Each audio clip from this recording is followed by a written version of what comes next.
Welcome to another episode of the CPG Guys podcast. Our co-hosts, Sri Rajagopalan and Peter V.S. Bond, explore how brands and retailers engage with consumers online, in-store, and everywhere in between. And now, here are Sri and Peter. Hello, folks, and welcome back to this episode of the CPG Guys podcast. I'm Sri, of course, one of the aforementioned CPG Guys. My co-host, the man with the golden voice, often also known as the man with the radio is the VP of Partner Strategy and Development at Fetch Rewards, a mobile loyalty platform, a loyalty and CRM expert, and an e-commerce and omnichannel accelerator guru himself. Join me in welcoming the other half of the CPG Guys, Mr. 007, also known as The Bond. How are you today, sir? Hey, Sri. I am doing so well. We're into January.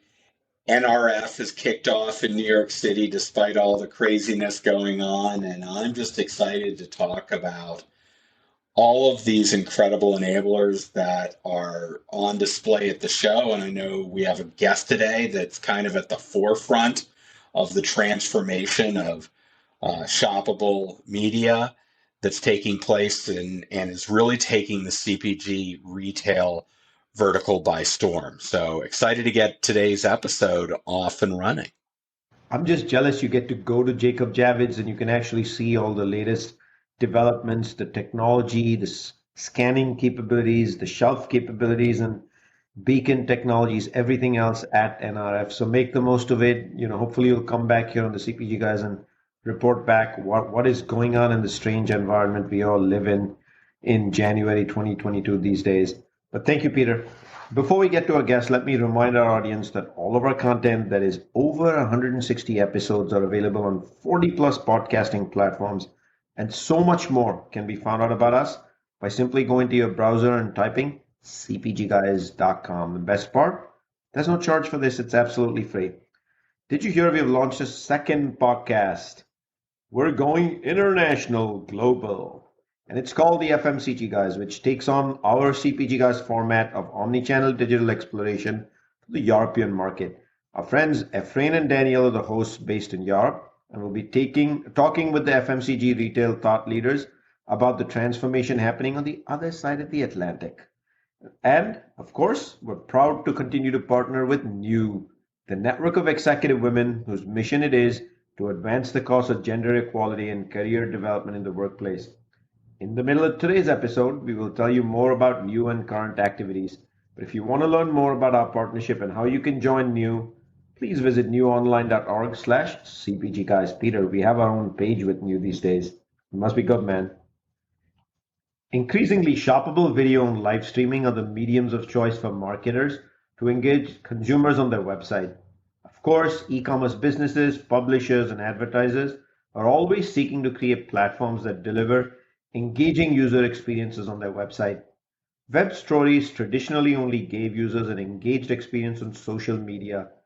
Now brands and retailers can give their customers an engaged content experience they're familiar with right there, right on the websites, using their legacy platforms like Shopify. The CPG Guys therefore decided to partner with Firework on a 3-episode series to explore how web stories significantly enrich user experience on brand and retailer websites, dramatically accelerating their path to purchase. This is episode 3. Episode 1 aired way back in September 4th, 2021 with Vincent Yang, their co-founder, and episode 2 aired on October 20th, 2021 with Jeff Lucas, their chief revenue officer. Since then, Firework has been in no-kidding high growth mode, with news on all sorts of partnership like the one they recently announced with Albertsons, and a major investment by none other than American Express themselves. And here to decompose all of this, speak with us about how Firework is transforming the CPG and retail industries with live streaming video and video-enabled shopping, is the new head of commerce at Partnership for Firework. Prior to joining Firework last November, she spent more than 10 years at American Express. Peter, a little bit more than coincidental, I think. So we're going to get to that in a little bit. I'm going to ask her about her connection with somebody who's a co-host on this podcast. Please join Peter and me in welcoming to the CPG Guys podcast, Eva Wang. Hello, Eva. How you doing? Very well. Thank you for having me. It's such a pleasure joining you today, right before the NRF. I am also excited to join the floor on NRF on Monday to check out the latest technology and also telling others more about Firework. Now I get to be jealous of not one but two people. But before we get to the questions, Peter and I have prepared for our conversation, would you take a minute and let our audience know where on the web they can learn more about Firework and give us a brief introduction to Firework and the work you specifically do for Firework and your clients? Yeah, absolutely. Very happy to. It's very easy to look for Firework on the open web. So you just need to type firework.com and you will see all the information about us and the exciting work we're doing with our customers. So I often get this question about, oh, tell me more about Firework. We offer an end-to-end digital transformation platform that delivers a fully immersive mobile-first experience for business in the open web era. We enable our customers to create, host, native shoppable short video as well as live stream to drive product discovery, engaging conversations with their customers through live stream, as well as a seamless shopping experience. And ultimately, I think what's more important across all this is the real connection that we power for the brand and their end customers. And think about us as almost the TikTok experience for the open web that's designed for all the businesses. And we just closed 2021, so I want to take one moment to think about the journey we went on. The company is just a bit over 3 years old, but last year is truly a transformational year where we delivered 1.3 billion in total video views, as well as 700 million page views. That's incredible. Think about the technology we power and the impact it's starting to make for business and consumers across the board. We're HQ'd in the Bay Area, and the teams are based across the globe, so we're a truly global company. We have raised over 100 million in capital from leading investors such as GSR, IDG, Lightspeed, and more recently, like you pointed out, Amex Venture as well. The role I do at Firework specifically head up commerce and partnership opportunity, which is a very exciting space to be as you think about how do you build the connection with the brands, as well as helping to drive commerce at point of inspiration using video. So it's a very exciting time to be at Firework and excited to tell you more throughout the rest of the podcast as well. Congratulations, Eva, on all the success at Firework. And also, I will also welcome you to Firework. And I'm sure through this conversation we're going to discover a whole lot more about what you do for clients as well. We'll, of course, include links to both your LinkedIn profile, that of Firework, the corporate site, in the digital liner notes of this podcast episode for our listeners. So I'm going to jump right in and go to question number one. Great deal of buzz in live streaming these days in CPG and branding and even in retail. Of course, retail is where the connection for this happens. Video storytelling is going on as more consumers are adopting consumption of these communication formats. What drew you from American Express specifically into this industry?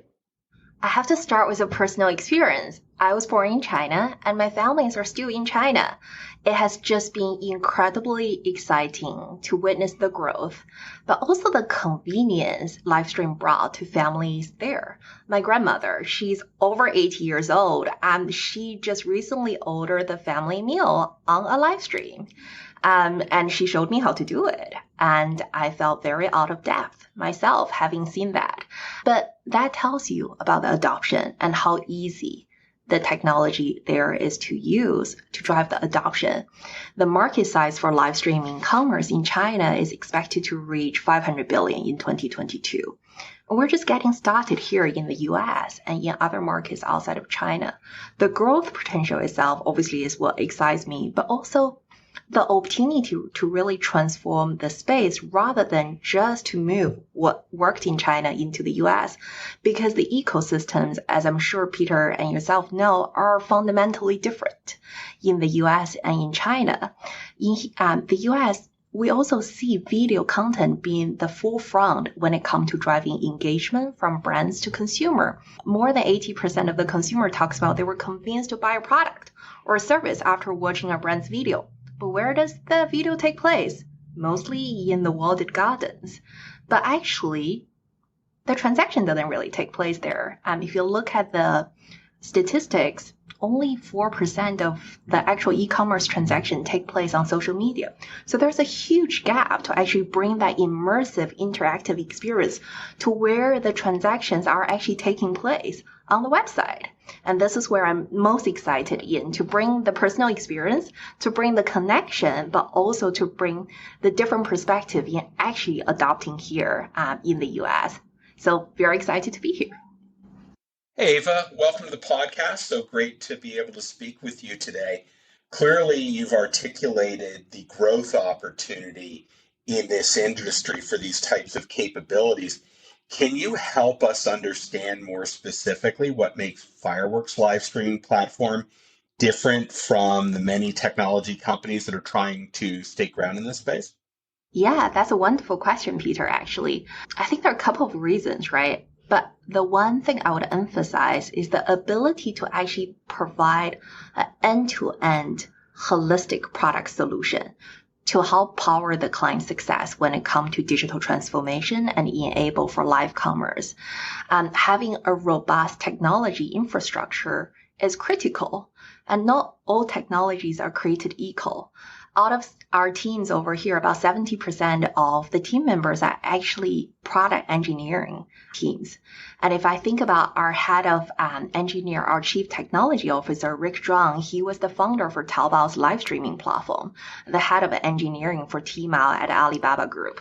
And he built the infrastructure at Taobao that support more than 300 million consumers to simultaneously watch live stream online, and then generated over $40 billion GMV in one day. I look at a lot of other comparable competitive technology in the marketplace. None of them has the same level of experience, right? And once you have the technology and the engineering team to actually really deliver that low latency, smooth, seamless integration onto the business website to provide a truly global enterprise grade solution, then you think about, okay, I have the technology, but that's not enough. Just having the technology doesn't give you traffic, doesn't give you engagement from the consumer. So that's where our broader ecosystem play comes in, where we actually have an extensive publisher network to broadcast the content, the live streaming, and bring the relevant traffic with high shopping intent to the live stream to actually help to broadcast and then drive increased engagement on your website beyond just the technology. Now then, Peter, I think about it. Okay, you got the technology, you got the traffic and engagement. What else? Surely that's enough, right? That probably is already enough to beat everything out of the water in the marketplace. But I think about one additional human factor that's really important is the expertise from the team, the actual creative direction, as well as the content expertise in how to run a live stream. I've seen a lot of live stream throughout my time, as well as since joining live stream here in Firework. A lot of the live streaming experience felt static, not genuine, right? They feel like I'm just watching a pre-recorded TV commercial, which is not supposed to be the way to drive customer real engagement. And I think about our team over here, the operation know-how, the real expertise combined with the best in-class data tracking to inform customer what we're working on for insights is what really make us different in the marketplace. Awesome. That sort of differentiation is a must-have. Right at the beginning, I mentioned I'm going to ask you about the Amex investment. So late last year, Firework announced this strategic investment from American Express.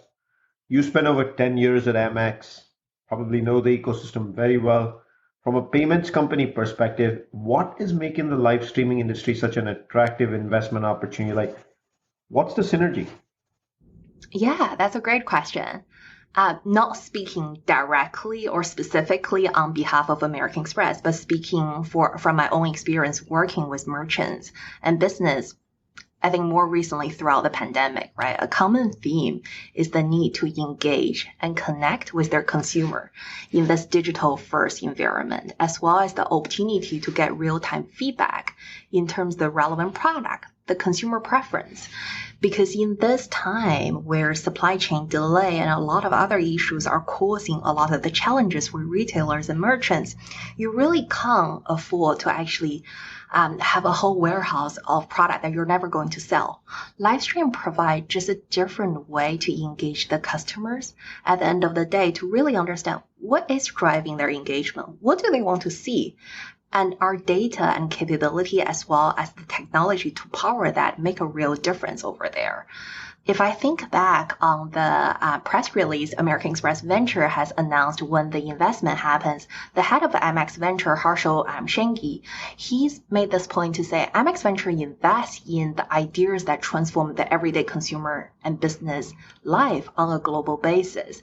He talked about Firework is building the infrastructure that powers the next generation of digital shopping and e-commerce experience. And I 100% agree with him on the statement he made because it's just so core for business to be successful in the new open web era to find a new way to bring authentic, engaging experience to their end customers. And we're exactly here to support that. And from a personal speaking standpoint of view, having been in financial services and in a payment company such as Amex for over 10 years, it really helped to prepare me for the exciting time at Firework because of the focus Amex have on customer experience and on product. So working with large global companies from my previous job in Amex really set me up to actually deliver for digital transformation for my new role at Firework. Well, your announcement about the strategic investment from American Express in Q4 wasn't the only big piece of news. You also made some major buzz when it was announced that your platform would power live streaming video storytelling for Albertsons, one of the largest grocery retailers in the country. Can you give us some context as to the partnership and why retailers, not just brands, would want to leverage your capabilities? Yeah, absolutely. That's a great point. I myself is so excited about the work Albertson is doing with Firework. Peter and Shreya, I'm sure you shop throughout the pandemic at grocery stores, right? I'm the lucky person who shopped for grocery in our household. And I couldn't say that it was an exciting experience. It was an experience I had to complete on a weekly basis. I log online and then check for milk, eggs, the typical stuff I buy, right? It wasn't an experience where you're truly engaged in that process. You're really trying to complete a task. But now I look at the Albertson website and then I actually spent one of the Tuesday afternoon just swiping through the short videos now they have on their website about how they're preparing for a holiday meal, how they're baking this cookie. A really terrible cook. And I got really inspired because I felt like, oh, look at the video. I can do it myself. And I think that is the power of the video storytelling. I think Albertson put it better than anyone else in their own press release. They talked about the partnership is important for them for their digital transformation journey to redefine customer engagement in the grocery retail space. But it's not just about creating new ways to feature their product, but about bringing the delight, which is what we talked about just now, right? That delightful experience when you almost as if you are shopping in store and you got inspired to say, oh, hey, this is something else I can buy. And I think they talk about the inspiration for digital shopping to make online experience as fun as if you were in store and discovering new product in their actual physical store. So very excited to see how that partnership will continue to evolve. But as a person who does the grocery on a weekly basis, I was inspired. I'm definitely buying more stuff and actually venturing into new territories I never expected I would be baking that cookie for the weekend, which now I'm going to do. Peter, if I remember correctly, this is the second episode where we've gotten into baking cookies and everything sweet. So this based on when we recorded the last time as well. But let me remind our audience that Peter and I are speaking with Eva Wang, Head of Commerce and Partnerships at Firework Media. Of course, Eva, Firework was recently shortlisted as one of the finalists of the Unilever Foundry Positive Beauty Growth Platform Startup Pitch Competition. Can you tell us what that was about and why Firework actually made it to be one of the finalists? Yeah, absolutely. It was an incredible opportunity for us to showcase the ways how Firework can accelerate innovation and growth with one of the world's leading beauty brand and to support Unilever's vision to bring positive change to the beauty industries. We were shortlisted to present to the senior executives at Unilever Beauty and Personal Care brand as one of the 5 finalists out of close to 300 participants for the competition. So it was an incredible opportunity to do it. If I think about the beauty industry, right, I think the sales globally is around 21 billion, which is a huge industry. But the industry itself and the size of the industry is not what's the most important. It's actually the opportunity to bring positive change, which is why it's so incredible to work with a brand like Unilever, who is the forefront of the pioneer actually driving for positive change in this new environment where social media is creating a lot of anxiety for younger generation in the beauty space where they're actually trying to champion for change and for positive growth. So it's incredible to be part of that. And every day we in Firework are aspired to redefine the ways how brand retailers and publishers engage with their audience. So we're excited to work with Unilever and explore the ways to establish meaningful connection with their customers.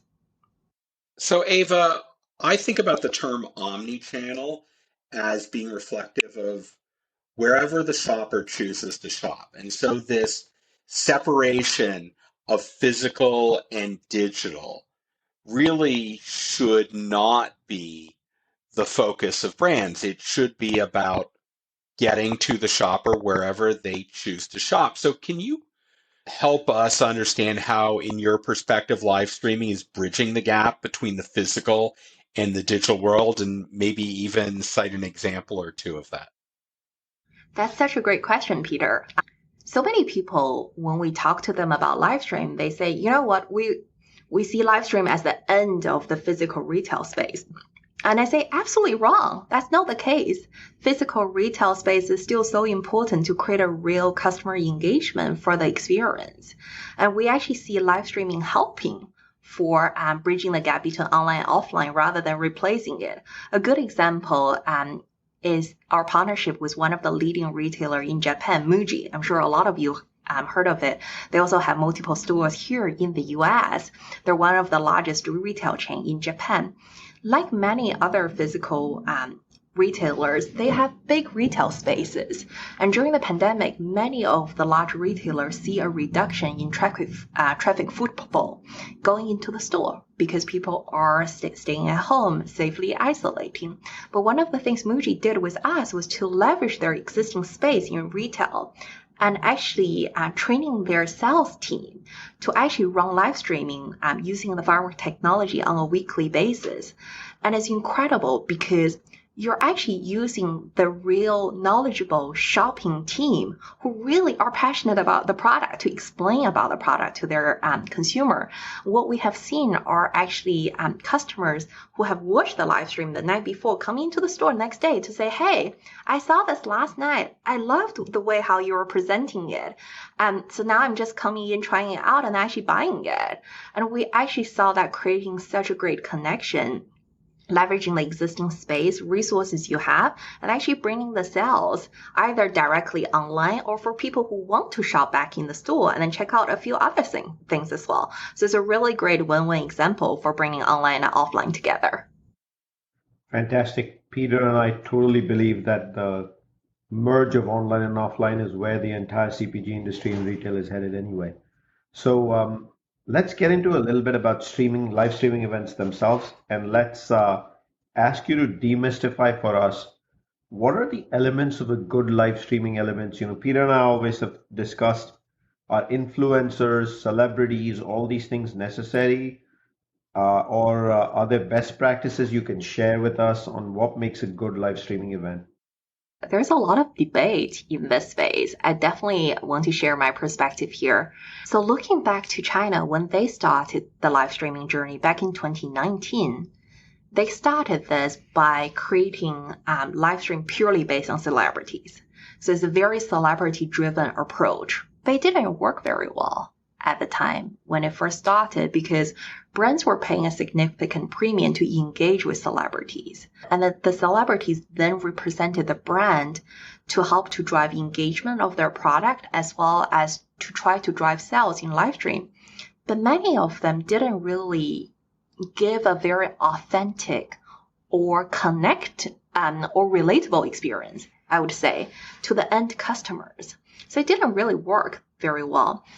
And over time, the experience in China became from celebrity-led to actually host-led. A lot of the hosts were actually individuals rather than a celebrity to actually help to bring that authentic experience to bear. I think about our experience over here. Late last year, we ran an event, a shopping festival we call 1010 Festival, modeled on the November 11th festival in China for shopping. We featured around 25 retailers in collaboration with Corsair Research and powered live stream for individual brands participating in the shopping festival. And we attracted more than 350,000 live viewing for that shopping festival. And we didn't have any influencers. It was the people who actually were the shop owners, the people who are actually there running the teams, or the people who actually design the products. And one of the best live stream from an engagement standpoint of view we had during the live stream were actually two owners of a store who were actually wearing similar jacket, well, similar to what you are wearing. And actually the audience got into an auction through the chat, wanting to bid for that jacket. And it was an incredible experience because it was real. It was authentic. It was from people who actually know the brand and know the products. And I think that's ultimately what's making that difference instead of focusing purely on a celebrity-led experience. You hear that, audience? I think if you reach out to us and let us know if you want to get your hands on CPG Guys merchandise, maybe we can start making that happen. I think the good news for Sri and me is that we have a future in this podcasting space because I don't think you need to be a celebrity to work here either. So, Sri, there's hope for us yet. Oh boy, don't get them started on NFTs. We'll be here for another couple of hours, but this is all really informative, Ava.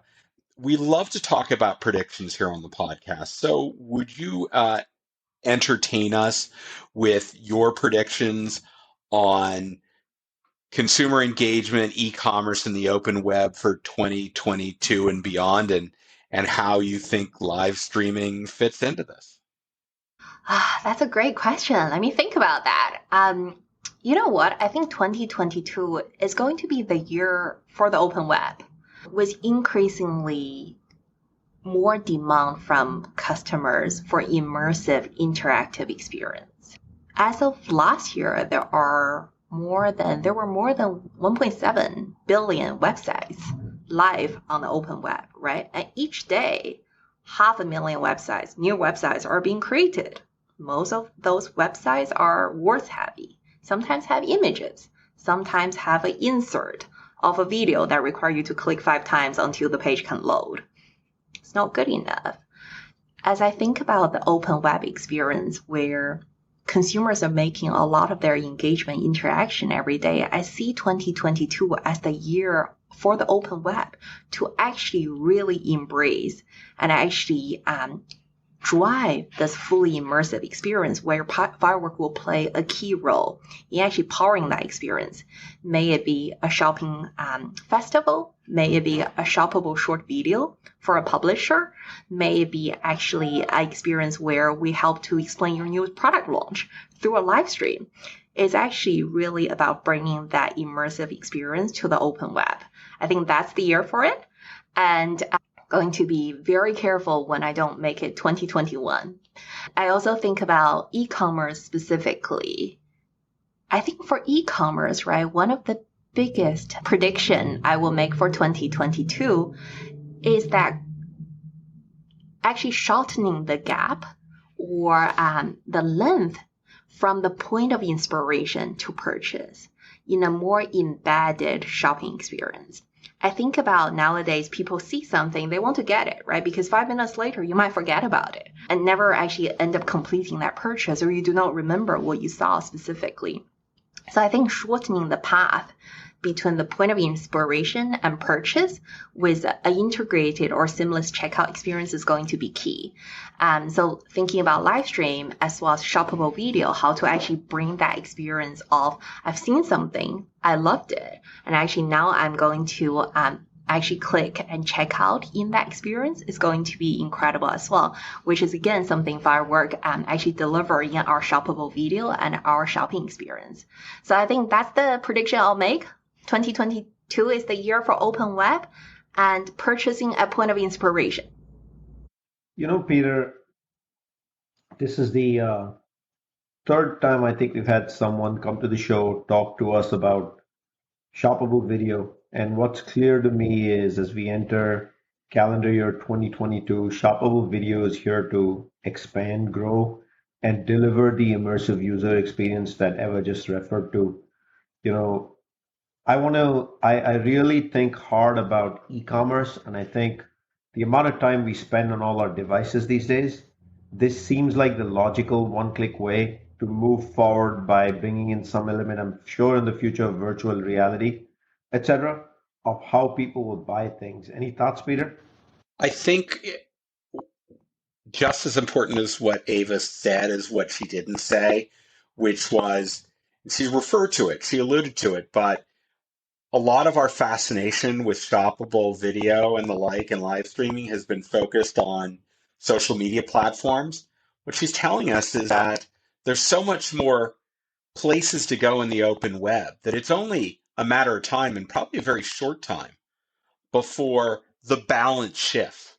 And it's not social media platforms, it is the open web where those experiences will occur and the volume of e-commerce activities will shift. That's what I heard. And it seems like Firework is poised to enable brands to leverage that transformation that is upon us. Well put, Peter. I love that. Thank you for actually summarizing for me. So let me remind our audience that all of our content can be found by going to a browser and typing cpgguys.com. If you aren't already part of this growing family of LinkedIn, you can easily do that by simply going to linkedin.com, going to the search bar up top left and typing CPG Guys and hitting the blue plus, or also known as the follow button. Join us and influence positive transformation in the CPG and retail industry.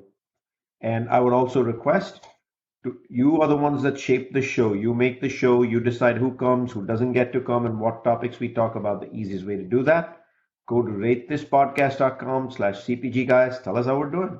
And when you tell us who you're doing, leave an actual, not just a rating, but a review as well, so we can listen, see, learn, and improve the show. Eva, I want to sincerely thanking you for appearing on the CPG Guys podcast. Thank you for having me. It's such a pleasure talking to Peter and yourself. Thank you again. My dear friend Peter, Mr. Bond, the man with the golden voice, thank you so much for doing this week over week. What an interesting topic we picked today. Yeah, Shri, the more I dig into this space, and particularly this is our third episode talking to Firework, the more I am just absolutely impressed with how they're leading the charge in this commerce transformation that is, and I love the fact that they're really laser focused on bridging the gap between physical and digital shopping experiences. I think that's what's going to drive success for brands and for retailers, frankly, in this age we find ourselves. I love this topic. I love covering it. And I particularly love doing it with you, Shri, because you inspire me with how you think about it. I think we both come at this from different perspectives with different backgrounds, but both see the opportunity. So thank you for joining me on this journey. He's a good man, as I always say, and for all our listeners, that's it for this one. We will see you back soon with another episode of the CPG Guys.